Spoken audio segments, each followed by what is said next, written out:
Turn up the volume nice and loud, cause we are controlling transmission. You're in the mix with Lil Drummer Girl, with your host, Dawn Marie. Hey there, it's Dawn Marie. Welcome to another episode of The Little Drummer Girl. Just a little bit of housekeeping before we begin. I'm not sure if you're a fan of Audible yet or not, but for those of you who love to read books as much as I do, I probably read about 65 to 80 books a year, and I don't really have the time to read. So if you're like me, then this is for you. You can now turn your car into a university, work out and learn, or just put around the house while getting inspired, learn new ways to make your business thrive, or a new skill that can help your personal life flourish. I have a special offer for you. If you go to www.littledrummergirl.com, that's LILdrummergirl.com/resources, in the middle of the page there's a link for a free 30-day trial, plus 2 credits to 2 free book downloads, and that's at any price point. So even if you cancel the membership after 30 days, you get to keep the 2 books. So get started today for free. It'll change your life for the better forever. Go check it out. Tonight I have Oliver Wellington of Headliner.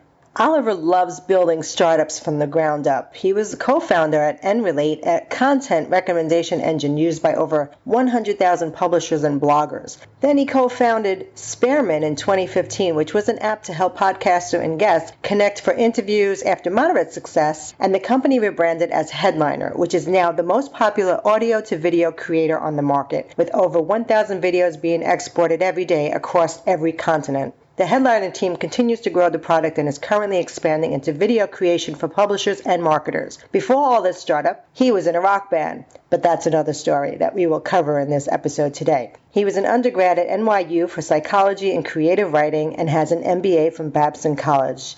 So without further ado, let's get Oliver on the line. Oliver, thank you so much for being here. I am just thrilled because I'm such a huge fan of the Headliner app, and I've been using it now for a few months, maybe like 5 months, and I have to say it's just mind-blowing.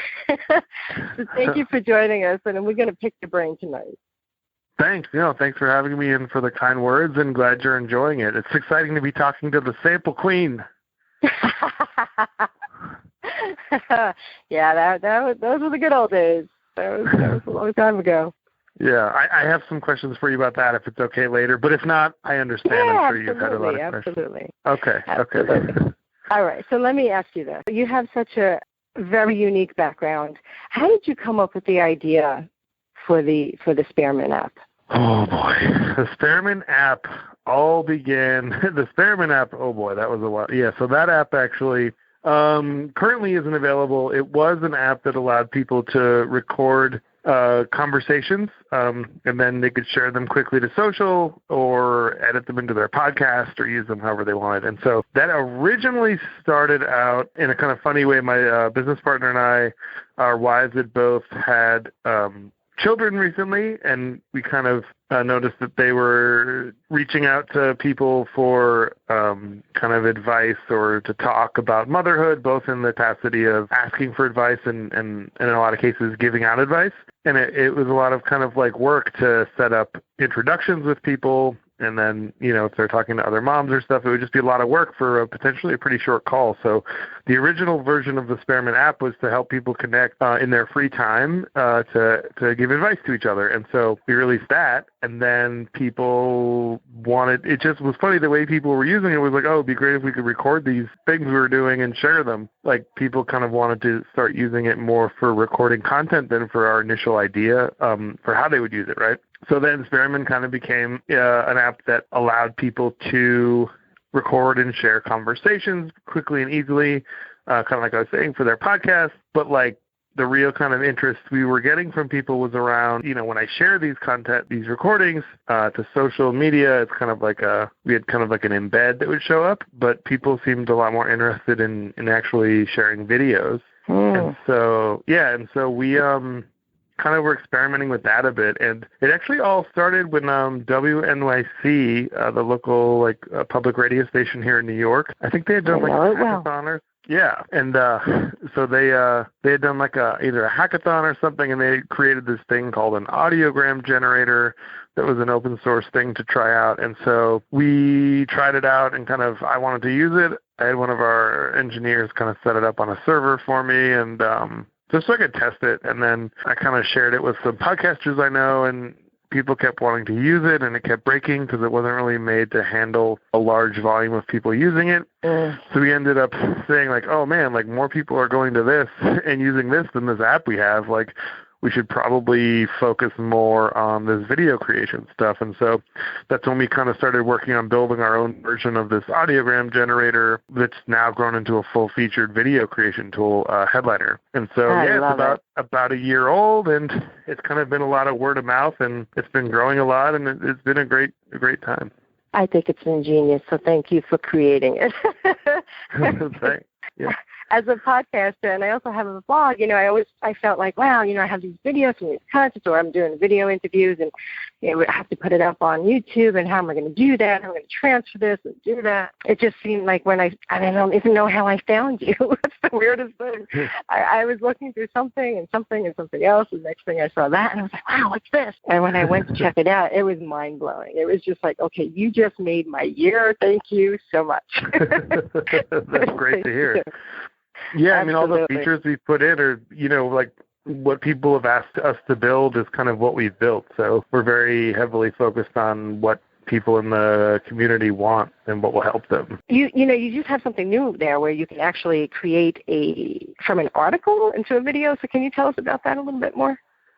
Yeah, so we have these different kind of wizards, which I guess are kind of like entry points, or they help you kind of create certain types of videos on Headliner, and you can use the wizards or you can just start from scratch. But the article to video wizard, you take a link to an article, a blog post, whatever you want, and it'll basically summarize the article for you, and you can edit that as needed. And then you add in some background music, and it'll take the summarization, pull out keywords and match those keywords to images, and you can kind of go in and then adjust it, add in video, more images, whatever you want to kind of create a video. And so people are using that for mostly on social media, like to create quick 15-second stories for Instagram and Snap, and then also just putting straight up stuff onto Facebook, YouTube. Basically anywhere there's video, you have kind of a good chance of reaching a new audience and driving them back to your website. So that sounds, I've never heard of anything like that before. That's really unique. Yeah, it's cool. I mean, it's been a cool thing to build. And like right now, it works really well for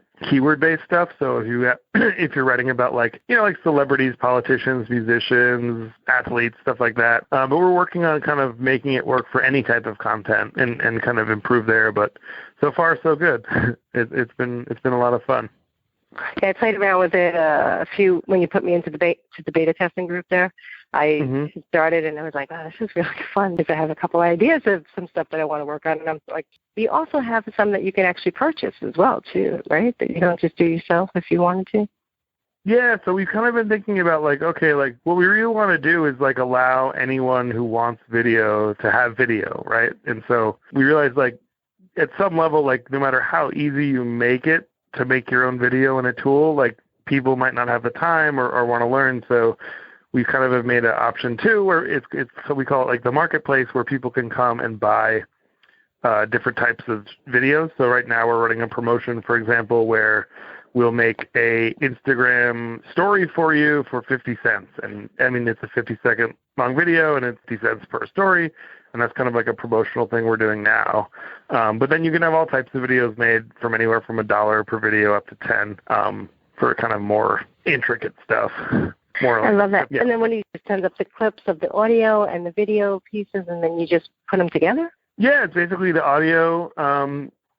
You can use that for, if you have a podcast, one of the main things we kind of like to push and think that everyone should do is to transcribe the audio because most video is watched on social media with the sound off. So we kind of suggest people have captions in their videos, especially if they're promoting a podcast, because it's just a shame if if you put your video of your podcast out there and it's just a wavy bar, like, you have to make, if people don't listen to it, then they're kind of missing out. So one thing is adding the captions, and then the other thing is, adding in videos and different kind of transitions and just kind of making them look good. Sounds awesome. I can't wait. I'm just so thrilled. I just learned that you are in Brooklyn. I am. I've been in Brooklyn. I've been in New York for New York City since 2000, so 18 years. And then, I've lived in Brooklyn for the past, I don't even know, something over 5 years. Wow. 6, I don't know. Nice. Where in Brooklyn? Oh, I live in Park Slope. No way. Yeah.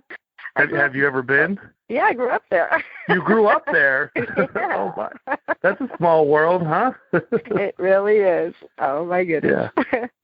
But Wow. see, now, when I left there, it was a long time ago. I left there, and I don't even want to say because it's going to give away my age. But it's a long time ago. But I actually wound up moving out to another town in Brooklyn called Bath Beach. Have you ever been out that way? I haven't been out there, no. It's kind of where the Verrazano Bridge is, but a little bit west of that.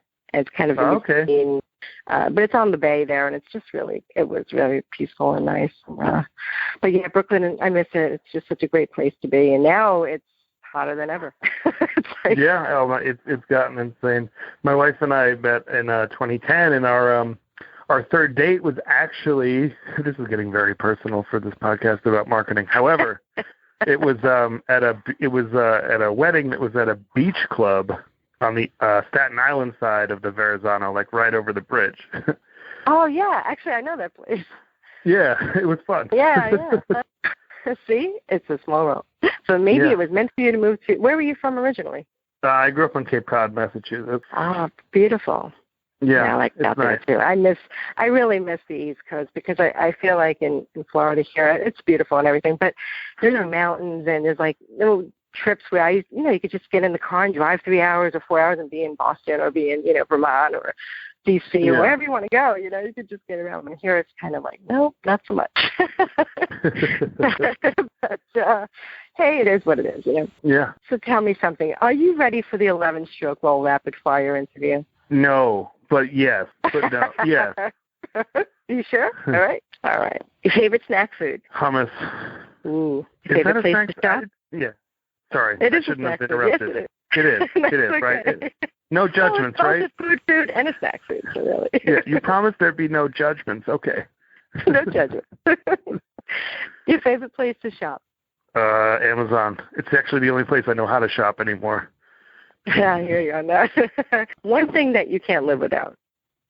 Is it okay if I say hummus again? Yes, it is. It's actually not hummus. It's music. Like, if I didn't have music, I would go absolutely insane.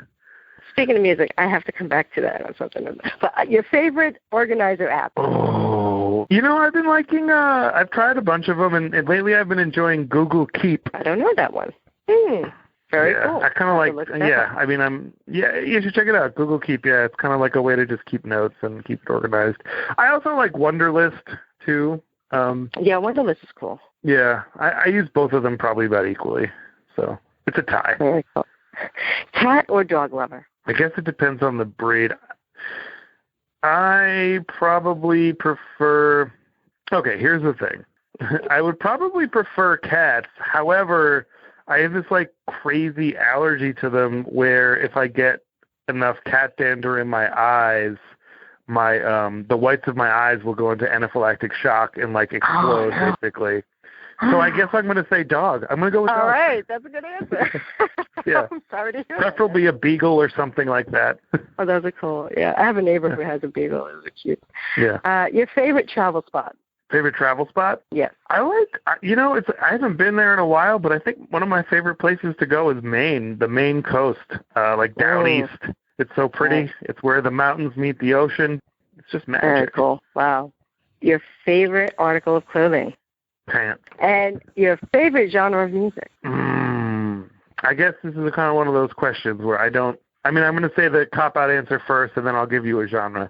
I kind of like all types of music, and I don't stick to any one particular genre. However, if I had to be stuck, like if I was stuck and I could only listen to one genre of music, I'd probably pick classical if I had to, which is a pretty broad genre, but it can be relaxing, it can be more, but it also can be good background music. I for some reason, I'm imagining myself stuck on a desert island for that question, and so I'm thinking about like being surrounded by ocean and nothing, and like what music would help me calm down.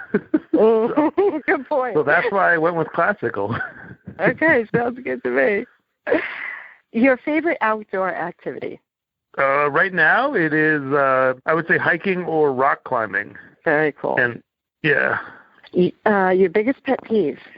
Being in New York City, my biggest pet peeve is being touched on the subway. Hate it. Oh, my God. I've done that because I just had a really big argument with my boyfriend because we were out on the street and he touched my back and I was like, the hairs in my back of my neck went up and I just was like, don't touch me. He was like, what? I was like, I'm sorry. It's a New York thing. It's just, any kind but of you don't want to be touched. Especially by feeling like you're getting pushed all the time. And, I know. It's horrible. I'm like a bigger person, right? So I don't like fit. Like if I sit down, it's like better for everyone, but I don't really like to sit down on the subway. So then I'm just always in the way, no matter how small I try to be. So it doesn't matter what size you are. Okay. Cause that's the other thing. It's just like, it's just a horrible, I mean, I don't miss that part. I have to tell you, I don't miss that part at all. It's gotten worse than in the last couple of years. With more people. I don't know. Yeah, more people. Yeah, because it got nicer and cleaner, so more people are going. Yeah. But, okay, I'm sorry to sidetrack that.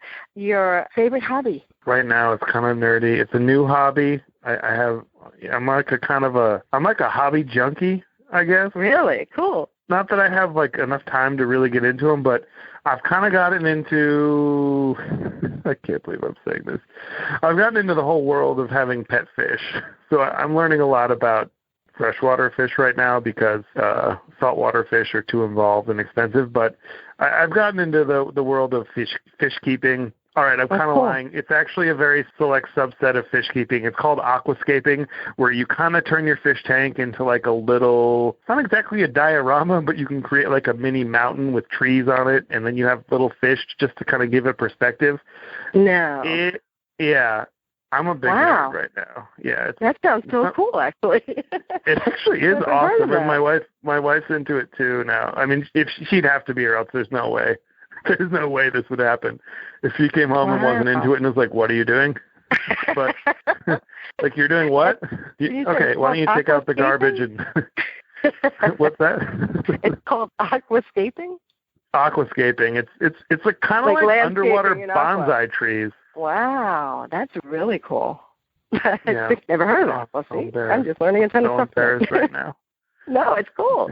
You can. Okay. It's like geraniums, I think they're beautiful, but they're very time-consuming. Yeah. So that's your hobby, geraniums? No. I like them. Just to have the time. You're like, no, I have cool hobbies, actually. No, it's cool. I like it. I just don't have the time. Yeah. I'm sorry. And my last question to you is, where would you say was the coolest place that you ever had an awesome meal at? Oh, an awesome meal? Mm-hmm. Okay, there's like part of me that is just thinking about like greasy food and that kind of stuff. But then I think the best meal I've had is there's this place north of the city called Blue Hill that's on a farm, and they have really good farm. It's like one of those farm to table. Yeah. Awesome. Yeah, and it's at the farm. It's delicious. I was going to say that, or this one time I got arepas in Colombia with my brother down in South America. They were so nice. good. What part of South America was that? It was in Cartagena. It's a city on the coast of Colombia. Yeah, I've heard of it. I hear it's pretty down there. Yeah. My brother's he's a South American. I don't know. It's too long to explain. About there? I've been down there a few times. He's not. He lives there a bit, but he's from. He does live there. Wow. He's there off and on. I think his heart's there. Nice. He is. Yeah, you got to have that place, that you can call your space. Yeah. It's beautiful thing. So thank you for playing that. I appreciate that. Yeah, it was fun. So our time is almost up. Just can you tell us like how people can stay in touch with you? Are you on social media if they want to learn more, and where they can go to learn more about Headliner and all that good info? So I can also put that in the show notes. Sure. So the best email to reach me at is oliver@headliner.app. That's headliner.app. Or you could email info@headliner.app. That will also get to me. And then our social handles are all @headlinervideo. Awesome. Beautiful. I'll make sure I put that in the notes. Everybody who's listening, you definitely have to check this out, whether you have a vlog or you're doing a podcast or you're even thinking about it. Check it out because you're going to get floored. So I actually you said politics. I actually helped someone do one for somebody who was running down here, and she was thrilled. She was like, "Wow, this is so cool." And I'm like, "Isn't it?" Awesome. Yeah, she had a nice, radio interview, and I said, "Oh, I can do this video with it for you, and I can, have the captions go." And then that's another great thing, I think, because there's so many people who have hearing impairments, and to have the actual words right there, to see it, it's just the captions. It's just great. It's a beautiful thing. So thank you for putting that together. Oh yeah, awesome. No, you're welcome. Am I allowed to ask you a question? Yeah, absolutely. Okay. Or I could wait till the very, very end. No, it's okay. You can ask. Okay. So you were like the sample queen, right? So in the sense that you were kind of, at some point in recent history, were kind of like dealing in the music industry with samples. Uh-huh. That's all like kind of correct, right? What I just said, or? Oh yeah. I worked in acquisitions for MCA Music Publishing in the early 90s, and this man was like the VP of the publishing department, and he was handling this stuff called sampling, which was, really, really new. And then he retired. So they came up to me, and I was doing some other work for them, and they were like, "Hey, John Marie, can you do this stuff?" And I'm like, "Do what?" So it was basically, what are you talking about? What is this stuff? And so I knew of like, Sugar Hill Gang using whatever song they used there in their sampling. I understood the process, but there was no laws. There were no regulations. It was just a brand new thing going on. So I was getting floored because now it was like becoming really big where everybody had to clear everything, and they'd have to go straight to the publishers, and I'd go to my writers and say, "Hey, these people want to use this, and this is how it's being done," and then try to make a deal. And sometimes I would hear stuff, and it just didn't like make the writer's work look in their best light, so I would just kind of have to decline it. But I was getting probably like 100 deals a week. It was insane. Wow. It was basically just me. And I was also running my other two jobs that I was doing for them to begin with. So it was just working 80 hours a week. And, wow. But it was insane. I mean, it was fun because like all these people who are famous now, like Mary J. Blige and, Snoop Dogg and EPMD or, you name it, they came through. But the best, I think, was when I worked with Michael Jackson with a sample from his catalog, because I also got to administer his catalog, which was really unexpected because he came to MCA Music for a deal with, and they're like, "All right, Tom Marie," he has all those crates of files and stuff, and they're like, "Tell us where we're at. We don't want to miss any options on any artist." And I'm like, "Excuse me?" like what? So it was pretty intense, but it was a lot of fun, and I probably had, because I used to keep the top 100 charts, and I was running like for 11 consecutive months. It was like top 20% control of the songs and the top 20 off of that 100 list. And I thought, that's interesting. Only if I could have made some money off of it, it would have been great. I would be a really wealthy woman right now, but that didn't happen. So the experience was amazing. And but thank you. Thank you for asking. So 100 samples a week. That's like a lot of volume. So it was heavy. Out of all of the samples, is there any sample that got away that you like still bothers you to this day? It wasn't a sample. It was actually somebody. I don't even know if I want to say who it was. No, you don't have to name names. But I'm to say she was like queen of her thing, and her writers stole Writers of Ours song, and it was like, what?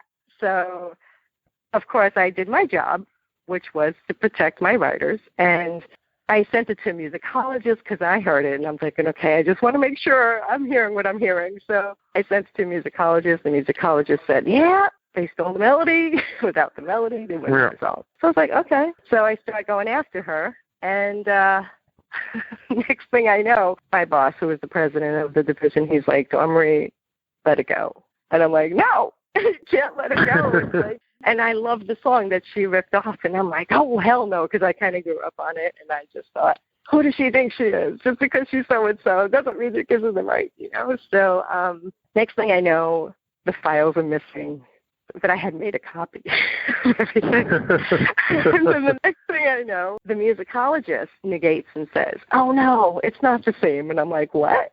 After you wrote a report up and everything. So I'm like, oh, my God, there's like too many hands being greased here. I don't know what's going on. So next thing I know, I lost my job.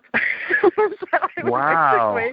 Yeah, I was not happy. And I knew that's why, because I wouldn't give up. So what I did was I gave a copy of everything I had to the writer, and I said, look, dude, you know, you're going to have to fight her in court. Good luck. Let me know what happens, you know. And he won. Yeah. He won something. I don't know exactly what, but it was, but then you know how they say concert tickets.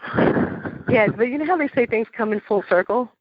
Yeah. Well, fast forward 27 years later, I'm working with the Home Shopping Network, and this particular artist wanted to get one of her things on the show. And here I am dealing with in the new business development department, and I'm getting phone calls from her manager, and I'm thinking, oh my God, she's going to know my name. She's going to remember.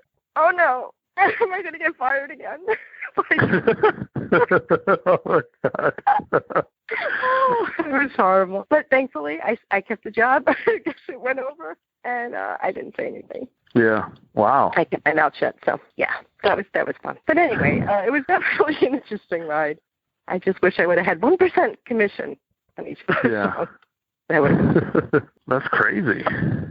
Well, I saw that you were a musician before you got into technology. What did you do, and then how did you get started? Well, I played guitar starting in middle school. I played piano like growing up, and then I switched to guitar and kind of played in like a punk band in high school. And then in college, I started playing bass and joined up with some older guys out in Queens, and we were pretty serious about a rock band for about 5 years. We were called Curvin, kind of like Kevin with an R. I think we're actually somehow on Spotify even. Entitled. Get out. Wow. That's cool. Yeah, I don't know how that, it's funny in music. You're like, oh, look at this. I don't know how this happened, but here we are. So it's just funny that like the songs, like I thought it was like, oh, we have some CDs somewhere that like we have nowhere to even plug in anymore. So like we'll never get to listen. But I was like, oh, I wonder if it's like somewhere on one of these streaming services. So yeah, so it's up there. And like we did a music video that was, that's still up, and it was fun. It was like, we played a lot of like VFWs. We actually got to play like a lot of the New York places that are now gone, like CBGB's, the original Knitting Factory, Continental, like, so that's kind of cool just to have done that. But all in all, we never got enormous, or even we got like, we had like a lot of fans that for the ones that we actually, like when we played in front of people, we did very well. We just kind of like didn't tour. I'd say we didn't tour enough to really grow, but I'm proud of what we did, and it was a fun experience. Oh, that's awesome. Do you think you'll ever go back to it? No, I don't think so. I've actually performed at some weddings.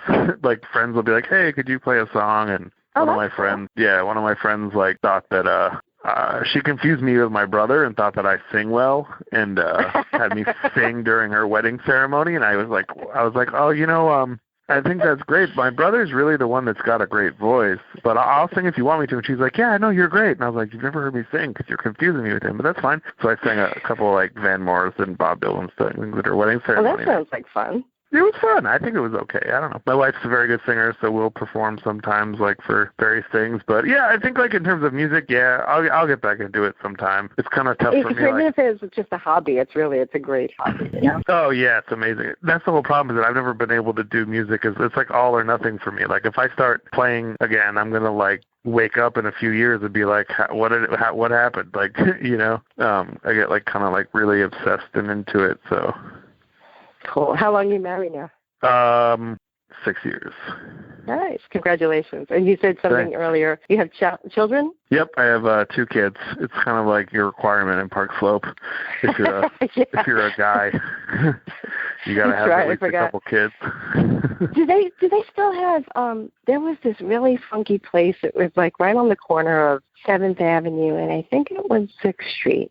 It was like this old lady had this storefront, but she would open up like the restaurant. It was like kind of like the bar, but it was more like you walked into like a yard sale. Explain it. I have a feeling she's gone by now. I left Park Slope, but then I wound up going back and spending like almost 10 years there again with a fiance that I had who lived there that I knew from my childhood. And it's weird being back. It got bad, and then that's where we left, and then it got really great. Yeah, now it's like really quite fancy, I guess. Yeah, because now the building's, $3-4 million.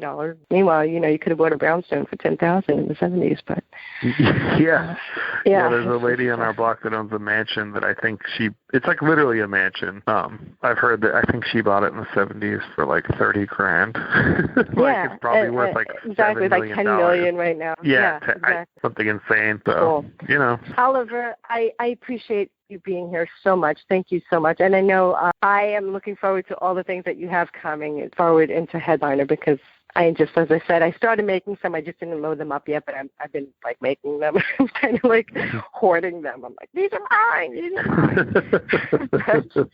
But thank you so much.